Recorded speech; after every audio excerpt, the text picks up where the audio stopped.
Good morning class 10।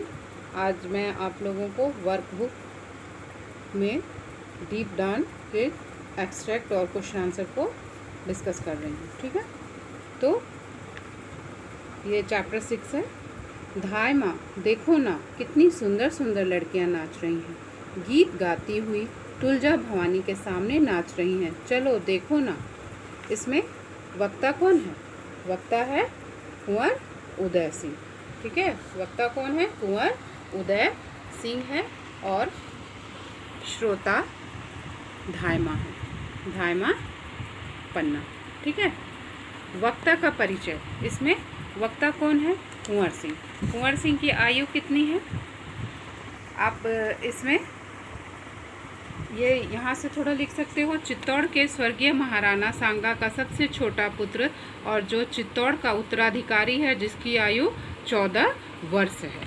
ठीक है, ये होगा वक्ता का परिचय। ठीक है, फर्स्ट का। धाय माँ कौन है? धाय माँ कुंवर उदय सिंह को पालने वाली एक आया बोल सकते हैं। धाय मीन्स आया होता है, दासी होता है। उनका परिचय भी आप देख सकते हो वर्कबुक में ही, पेज नंबर 85 में। यहाँ धाय माँ का पूरा परिचय आपको मिल जाएगा। ठीक है, यहाँ तक, लास्ट तक। सुंदर सुंदर लड़कियाँ कहाँ नाच रही थी और क्यों? सुंदर सुंदर लड़कियाँ तुलजा भवानी के सामने नाच रही थी, क्योंकि बनवीर ने षड्यंत्र रचा था उदय सिंह को मारने का, और दीपदान का उत्सव बिना समय उसने आयोजित किया था। उसी में लड़कियां तुलजा भवानी के आगे नाच रही थी। धाय माँ लड़कियों का नृत्य देखने क्यों नहीं जाना चाहती थी? धाय माँ को पता था कि ये जो बिना समय दीपदान का उत्सव मनाया जा रहा है, इसमें ज़रूर बनवीर का कोई ना कोई षड्यंत्र है, और हो सकता है वो उदय सिंह को मारना भी चाहता है। और यदि धाय माँ जाएंगी नाच देखने के लिए तो उदय सिंह भी उनके साथ जाएंगे और उनके साथ कोई भी दुर्घटना हो सकती थी। इसलिए धाय माँ लड़कियों का नृत्य देखने जाना नहीं चाहती थी। और धाय माँ एक वीरांगना है और वो समझती हैं कि चित्तौड़ में, मेवाड़ में रहने वाले लोगों के लिए नाच गाना नहीं है, उनके लिए तो युद्ध भूमि ही होती है और तलवारबाजी होती है, ना कि नाच गाना। इसलिए भी वो लड़कियों का नाच देखने जाना नहीं चाहती हैं। एक छतरानी का धर्म होता है तलवारबाजी करना, युद्ध के मैदान में लड़ना, ना कि नाच गाना देखना। Second extract. नहीं कुंवर, तुम कभी रात में अकेले नहीं जाओगे। चारों तरफ जहरीले सर्प घूम रहे हैं, किसी समय भी तुम्हें डस सकते हैं।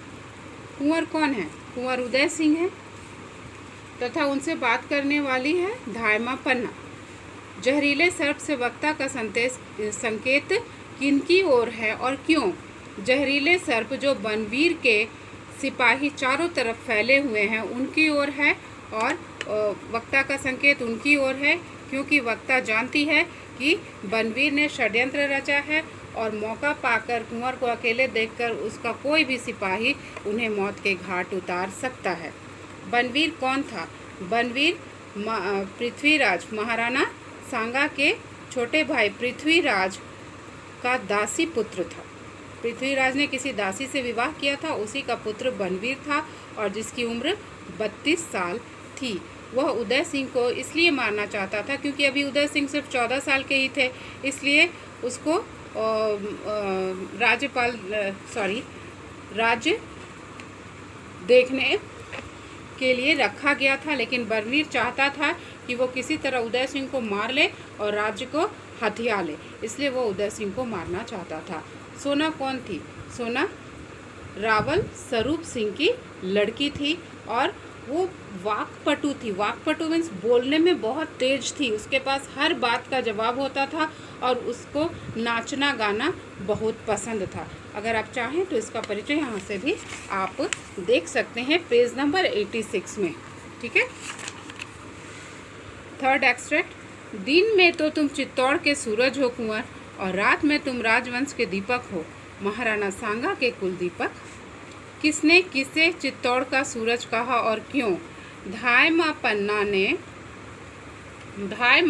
ने उदय सिंह को चित्तौड़ का सूरज कहा, क्योंकि चित्तौड़ का सूरज कहा, क्योंकि अब सिर्फ तीनों भाइयों में यानी महाराणा के तीनों भाइयों में एक ही उत्तराधिकारी बचा है इस राज्य का, वो है उदय सिंह। इसलिए धाय माँ ने उसे चित्तौड़ का सूरज कहा। रात में तुम राजवंश के दीपक हो से वक्ता का आशय यह है कि अब तो दूसरा कोई वारिस बचा नहीं महाराणाओं के खानदान में, इसलिए दिन में दीपक की तरह हो तुम, यानी उदय सिंह दिन में दीपक की तरह है और रात में चंद्रमा की तरह है। कुंवर वक्ता की किस बात से रूठ गए? जब वक्ता ने कुंवर को नाच गाना देखने जाने नहीं दिया या नाच गाना देखने से मना किया तो वो रूठ गए, क्योंकि अभी उनमें बचपना था और वो बनवीर की कूटनीति को समझ नहीं पा रहे थे। उसने वक्ता से क्या कहा और वक्ता ने क्या उत्तर दिया? उसने वक्ता से कहा कि मैं खाऊंगा भी नहीं और अपने बिस्तर पर भी नहीं सोऊंगा और तलवार को भी म्यान में नहीं रखूंगा, मैं तो नीचे ही सो जाऊंगा। तब वक्ता ने कहा कि तलवार खुली लेकर सोने का समय अभी नहीं आया है कुंवर, और आप चित्तौड़ के महाराणा वंश से हैं, इसलिए आपको नाच गाना देखना शोभा नहीं देता। आपको तो युद्ध की भूमि में या फिर तलवारबाजी का खेल ही शोभा देता है।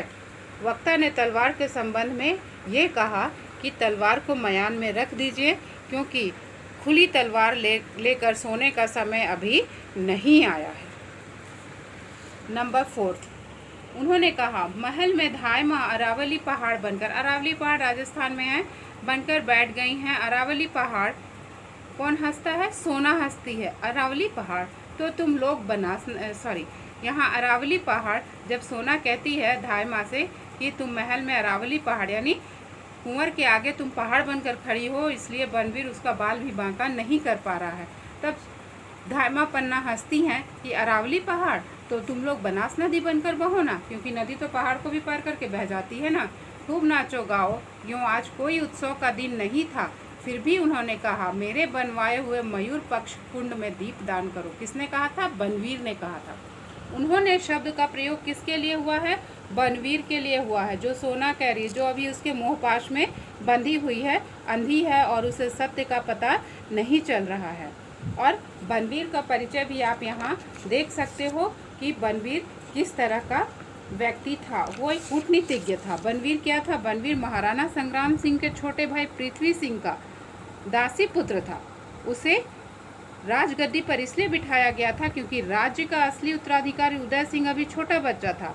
बनवीर चित्तौड़ के राज्य पर अधिकार जमाना चाहता था। वह अत्यंत क्रूर, निर्दयी और दुष्ट प्रवृत्ति का था।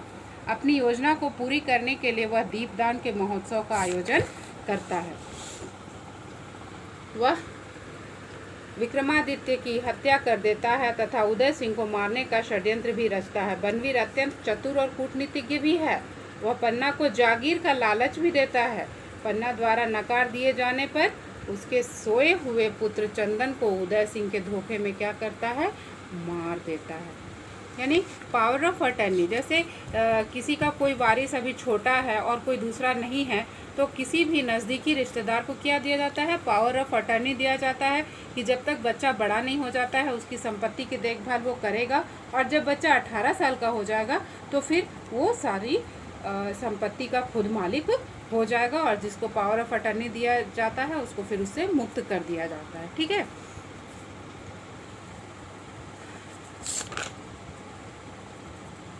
नाच गायन तथा दीपदान का आयोजन किसने किया था? बनवीर ने किया था। किस उद्देश्य से किया था? उसका ये षड्यंत्र था कि किसी तरह वह इस राज्य में बचे लोगों को मार दे, जैसे विक्रमादित्य और उदय कुंवर सिंह को। पन्ना की कर्तव्यनिष्ठता एवं स्वामी भक्त पर प्रकाश डालिए।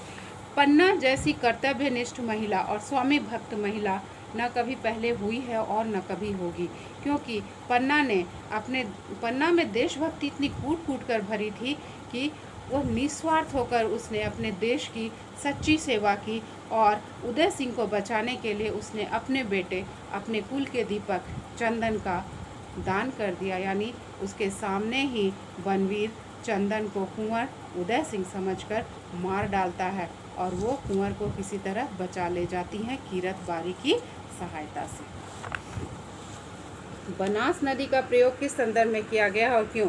बनास नदी का संदर्भ जो लोग बनवीर के इशारे पर नाच रहे हैं उनके लिए किया गया है, क्योंकि नदी बहती चली जाती है, चाहे उसके रास्ते में पहाड़ आए, जंगल आए, कांटे आए, झाड़ियाँ आए, सबको पार करती वो चली जाती। उसी तरह जो लड़कियां नाच रही थी वो बनवीर के प्यार में, उसके मुंह पाश में अंधी थी, उन्हें सच्चाई दिख नहीं रही थी और उसके लोभ में, उसके लालच में वो आ चुकी थी, क्योंकि बनवीर ने सभी को कुछ न कुछ लालच दे रखा था। 5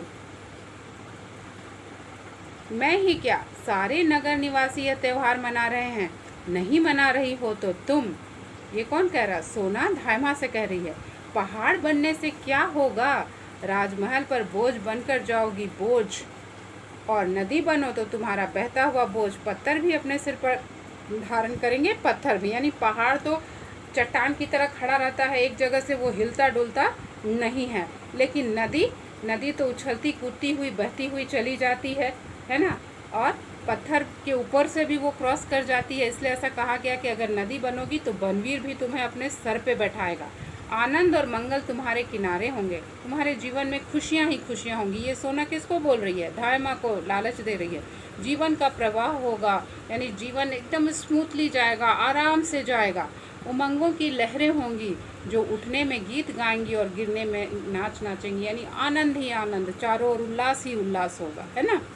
वक्ता और श्रोता कौन है? तो वक्ता कौन है? सोना है, और श्रोता कौन है? धायमा। नगर निवासी कौन सा त्योहार मना रहे हैं?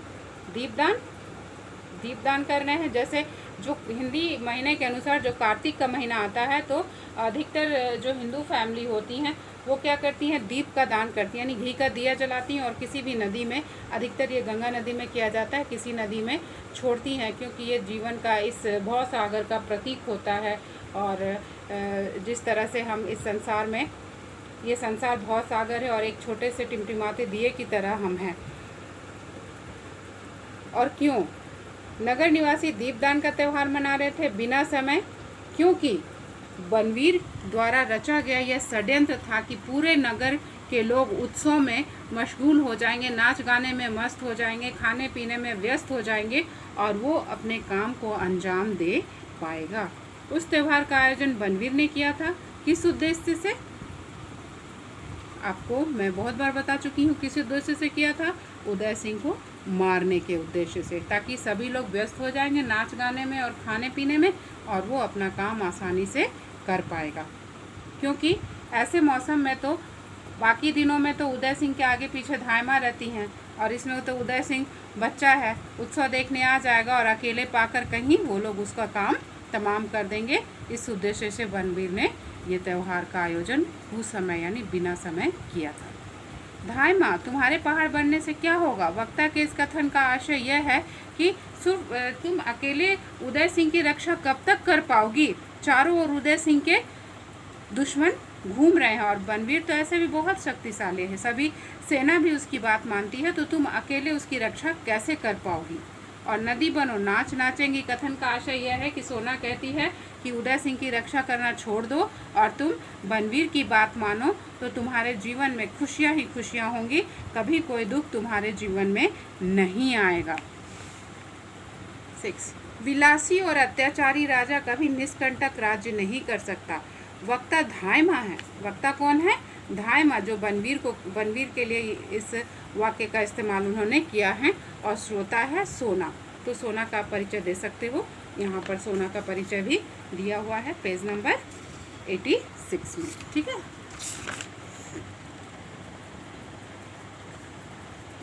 विलासी और अत्याचारी राजा से किसकी ओर संकेत किया गया है? विलासी और अत्याचारी राजा कौन है? बनवीर है ना।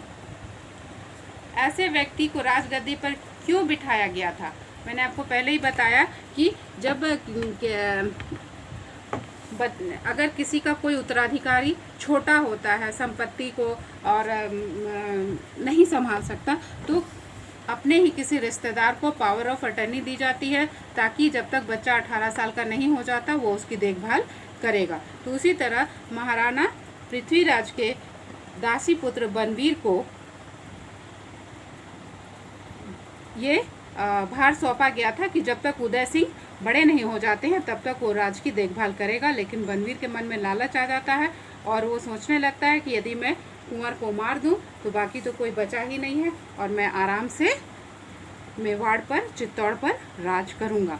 उसने अपनी इच्छा को पूरी करने के लिए कौन सी चाल चली? उसने अपनी इच्छा को पूरी करने के लिए बिना समय दीपदान महोत्सव का आयोजन किया और सभी नगरवासियों को उसमें बुलाया ताकि सभी उसमें व्यस्त हो जाएं, नाच गाने में मस्त हो जाएं और वो अपने षड्यंत्र को अंजाम दे सके। निष्कंटक का अर्थ होता है बिना बाधा के। यह शब्द किसके संदर्भ में आया है? यह शब्द बनवीर के संदर्भ में आया है, क्योंकि वो चाहता था कि जो इस राज्य के अभी 2 व्यक्ति जो बचे हैं, उदय सिंह और विक्रमादित्य, वो उनकी भी हत्या कर दे और उसके रास्ते में कोई भी इस परिवार का सदस्य ना बचे बाधा बनने के लिए।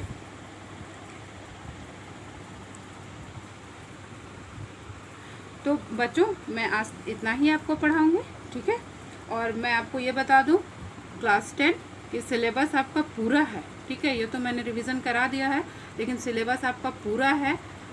अभी हो सकता है अगस्त फर्स्ट वीक में आपका टर्मिनल होगा या प्री बोर्ड होगा, ठीक है। पूरा सिलेबस है। कोई भी दिक्कत होगा आप कॉल करके भी, मेरा व्हाट्सएप नंबर दिया हुआ है, पूछ सकते हो। Thank you.